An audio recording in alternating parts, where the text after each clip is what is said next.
Bem-vindos à Soma dos Dias, um podcast de negócios. Eu sou o Hugo Neutel. Neste episódio, o que sobra e o que caiu do Orçamento do Estado, que vai ser aprovado por uma maioria em queda. Mais à frente, afinal, o que é o poder, para que serve e como se usa? É este o pano de fundo da conferência organizada pelo Negócios, na próxima semana, e que conta com a participação de um dos mais respeitados economistas do mundo, o vencedor do Nobel, Paul Krugman. Comigo estão o Celso Filipe e o Paulo Ribeiro Pinto. Esta é a Soma dos Dias. Quando, a 10 de outubro, o Governo apresentou a proposta de orçamento do Estado, tinha uma maioria absoluta, já tinha passado por muitas polémicas e escândalos, mas certamente não antecipou a crise que, afinal, estava mesmo ao virar da esquina. Menos de um mês depois, António Costa pede admissão e anuncia isto. Já me demiti de Primeiro-Ministro, já anunciei que não serei candidato a Primeiro-Ministro e, com a duração previsível deste processo judicial, com grande probabilidade não exercerei nunca mais qualquer cargo público. Acontece que estamos a meio de um processo orçamental que já tinha tido, como sempre, a sua dose de polémica. Comigo está o editor de Economia do Negócios, Paulo Ribeiro Pinto. Viva, Paulo! Viva. A pergunta é, e agora? O que é que acontece a este orçamento?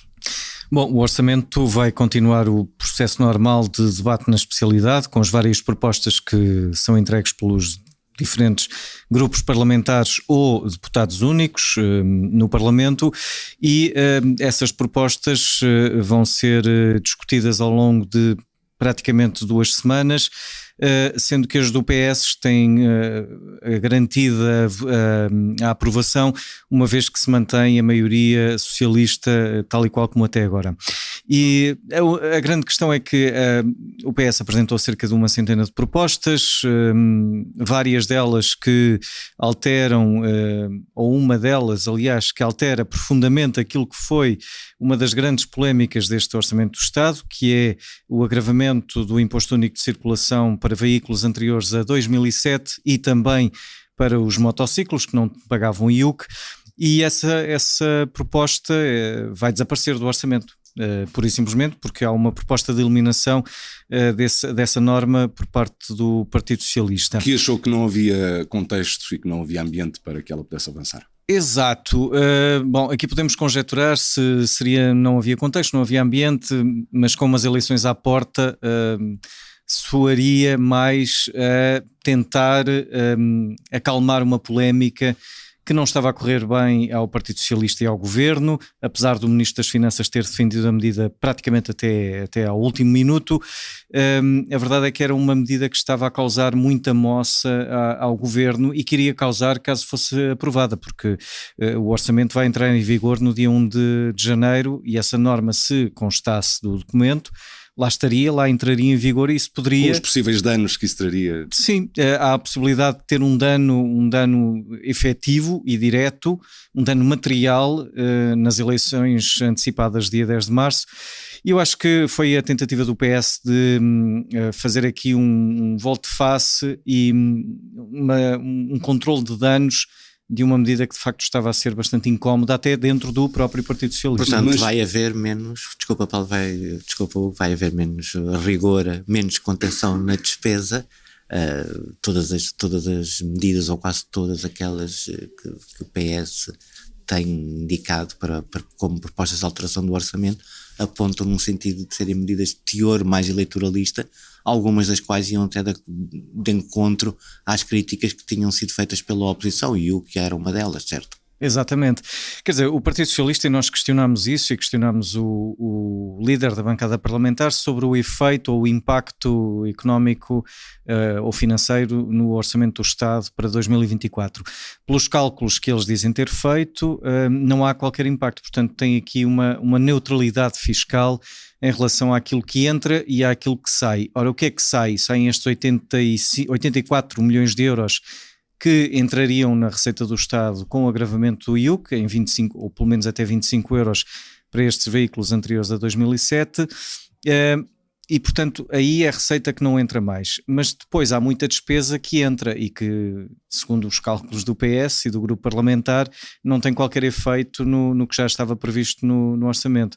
há de facto algumas medidas, podemos ir daqui a pouco cada uma delas e ver as que têm impacto. Foi aquela que deu mais nas vistas, digamos assim, a mais mediatizada, a mais polémica. Havia uma petição também. Uma petição originou uma daquelas ações dos jovens pela luta climática que atingiram o Ministro das Finanças com tinta verde e, portanto, deu muito nas vistas essa medida. A verdade é que não é essa a única alteração, temos várias alterações propostas, em primeiro lugar, desde logo pelo PS, e essas têm aprovação garantida. Queres resumir aqui algumas que te pareçam mais importantes? Ora, nós temos algumas e já fomos dando conta ao longo desta semana e dos últimos dias no Jornal de Negócios. Há algumas para as famílias que vão ter algum impacto, pelo menos nem que seja no preenchimento da declaração de IRS. Por exemplo, os rendimentos e ativos que estão em paraísos fiscais terão de estar na declaração de IRS. O PS diz que isto é para promover a transparência fiscal, evitar a evasão. Essa não se dirige certamente à maioria das famílias portuguesas. Maioritariamente não se dirigirá às famílias ou à grande parte das famílias, mas depois há outras coisas interessantes, como a dedução de despesas de serviço doméstico. Até agora não era possível fazer isso, vai ser possível a partir do próximo ano. Isto é importante para quem tem empregado doméstico, para quem tem pessoas que vão à casa limpar e que paga a Segurança Social e que paga IRS, e portanto isto permite abater no IRS de quem emprega estas pessoas no ano a seguir. Há também o caso, isto era... 5% já agora, não é? Uma dedução à atleta de 5%, exatamente, no máximo de 150 euros. Depois há uma outra medida também interessante para as famílias, até agora uma transferência de 500 euros de dinheiro entre elementos de um casal pagava imposto de selo. A partir dos 500 euros? A partir dos 500 euros. A partir de agora, ou a partir do próximo ano, em 2024, esse valor sobe para 5.000 euros. É um valor bastante superior. O PS diz que não havia justificação para que fosse um valor tão baixo e que, quer dizer, o agregado familiar já mudou muito. As pessoas fazem transferências a toda a hora de montantes que rapidamente ultrapassam os 500 euros. Há outras medidas como, por exemplo, para as empresas também, para não focar só nas famílias, a fixação de prestação de crédito para micro e pequenas e médias empresas. O que acontecia até agora para as famílias que têm crédito à habitação, podiam fixar a taxa, isso também vai acontecer para as empresas que têm créditos a taxa variável. Há um reforço do seguro de crédito à exportação também, ou seja, as empresas que têm uma vertente muito exportadora e quando há sobretudo questões de geopolítica como guerra na Ucrânia ou agora o conflito Israel-Hamas, é natural que as empresas que fornecem créditos à exportação também se retraiam e portanto as empresas tenham maior dificuldade. Mas há outras como por exemplo ainda para as famílias, falando ainda para as famílias ou até para os jovens, há aqui um reforço dos apoios para os jovens, os estudantes deslocados, por exemplo, que têm estágios curriculares, já há aqui um reforço para estes jovens que começam a trabalhar. Também lembro-me da prorrogação dos resgates dos PPR. Dos resgates do PPR para quem pretende ir buscar esse dinheiro para abater no crédito à habitação e para pagar menos por mês, para pagar menos prestação ao banco por mês, mas dos jovens há ainda o aumento do complemento à deslocação de 250 para 400 euros. Nas rendas também há novidades para quem tem rendas, para quem paga a renda, quem é inquilino, a dedução possível no IRS sobe de 550 para 600 euros, são mais 50 euros do que aquilo que o governo previa e mais 88 ou 98 aliás do que aquilo que atualmente pode-se deduzir até um máximo de 502 euros. Portanto, há aqui uma série de medidas que algumas ou a maior parte não terá impacto orçamental de facto, mas o PS diz que isto é neutral, vai com certeza buscar a outro sítio para compensar esta perda de receita. São medidas que estarão em vigor durante pelo menos alguns meses de 2024, sendo previsível que o próximo governo apresente um orçamento retificativo. Paulo Ribeiro Pinto com as novidades no Orçamento do Estado e agora Paul Krugman na Conferência de Negócios dedicada ao poder. Em 2008, de Estocolmo, na Suécia, chegou este anúncio. The Royal Swedish Academy of Sciences has decided to award the Sveriges Riksbank Prize in Economic Sciences in memory of Alfred Nobel 2008 to Professor Paul Krugman. Foi o prémio de 2008 em Ciências Económicas atribuído pelo Banco Central Sueco em memória de Alfred Nobel, vulgarmente chamado o Nobel da Economia. Paul Krugman, que será a figura central da conferência que o Negócios vai organizar na próxima semana. Comigo está o diretor adjunto do Negócios, Celso Filipe. Viva, Celso, o que vai acontecer afinal nesta terça-feira?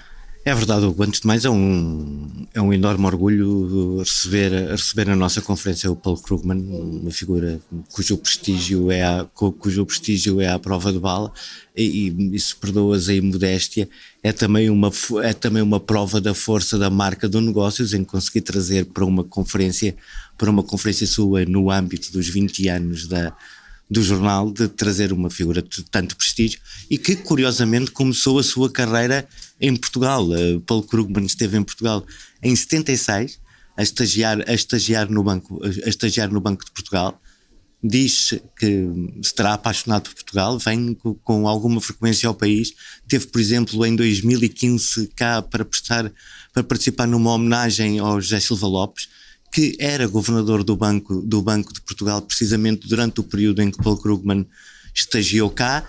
E na nossa conferência, ele vai ser o orador principal da nossa conferência, que se realiza na terça-feira. A nossa conferência tem intitulado O Poder de Fazer Acontecer, e também nesse dia os leitores do Negócios, quer da edição em papel, quer da edição online, terão a oportunidade de ler uma entrevista que o Nobel nos concedeu. E que destaques trazes dessa entrevista? Por exemplo, só para abrir o apetite, o Paul Krugman refere-se ao período após as crises da dívida, e lembra que, por exemplo, ao contrário de Portugal, que não teve dificuldades em sair da crise, outros países como a Espanha tiveram imensas dificuldades, como por exemplo com altas taxas de desemprego, etc. E ele diz que neste contexto Portugal é um caso de estudo. Ele ainda não tem respostas para esse estudo, mas faz questão de vincar a forma como Portugal conseguiu sair dessa crise da dívida por comparação com o nosso vizinho ibérico. E como digo, é sempre de enorme prestígio ter uma figura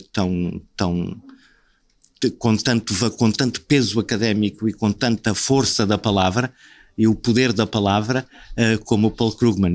E a nossa conferência sendo precisamente sobre o poder, nada melhor do que ter alguém que tenha esse poder da palavra. E já agora, Celso, para quem não conhece ainda a iniciativa, na verdade esta conferência é parte de uma iniciativa maior, que inclui, enfim, durante mais tempo outras iniciativas. Desculpa a repetição, fala-me um pouco dessa ideia. Sim, esta iniciativa tem ocorrido ao longo do ano, o Poder de Fazer Acontecer, foi enquadrada na nossa iniciativa que já leva mais de uma década, dos poderosos, dos mais poderosos de Portugal. Publicamos no verão de outros anos.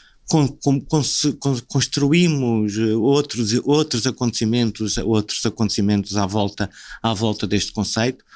Editámos um livro sobre os mais poderosos, fizemos grupos de reflexão temáticas em várias áreas, como a justiça e o desporto, para nos darem pistas de como é o poder nestas áreas, como é que ele se manifesta e como é que ele pode ser usado para o bem da sociedade. Esta é uma iniciativa cujo sucesso está desde já garantido, e portanto nós, jornal, vamos fazer tudo para que ela se prolongue durante o próximo ano, e porque nós temos um objetivo fulcral, que é tirar a carga negativa à palavra poder. Geralmente as pessoas identificam o poder como algo metistofélico e negativo. E afinal, o poder é a única ferramenta capaz de promover a mudança. Seja em que área for, em todas as áreas da justiça, que agora está muito em foco, até à política, passando pelo desporto ou pelas artes. O poder é transversal, é com o poder é que se faz a mudança. E portanto nós pretendemos demonstrar ou ajudar a contribuir para a reflexão em torno do poder, fazendo com que o poder se democratize e deixe de ser apenas para usufruto de alguns que acabam por dar mau nome a este poder. O poder, como digo, é é aquilo que nós temos que é capaz de fazer diferente, e portanto nós queremos apostar em fazer diferente, em fazer acontecer. Não, claro que não queremos de todo ser os cabeças de cartazes desta mudança. Queremos ajudar a fazer acontecer, queremos ajudar a fazer um Portugal melhor em todas as suas dimensões, e esta iniciativa pretende, de forma modesta mas efetiva, dar um contributo nesse sentido. E que se manifesta nesta terça-feira, na próxima terça-feira, com a conferência organizada pelo Negócios, o poder de fazer acontecer, com a participação do Nobel da Economia, Paul Krugman, que marca assim presença, esta figura marcante. Isso me permite, desde já deixo o desafio a todos para acompanharem a conferência no dia 21, através da nossa edição impressa e da nossa edição online, onde poderão acompanhar a par e passo tudo o que vai acontecer nesse dia. Fica o convite. Obrigado, Celso. Agradeço também ao Paulo Ribeiro Pinto. Assim terminamos este episódio da Soma dos Dias. Marcamos encontro para de hoje a 8, porque em todas as semanas há histórias para contar. Obrigado por ouvir. Até lá.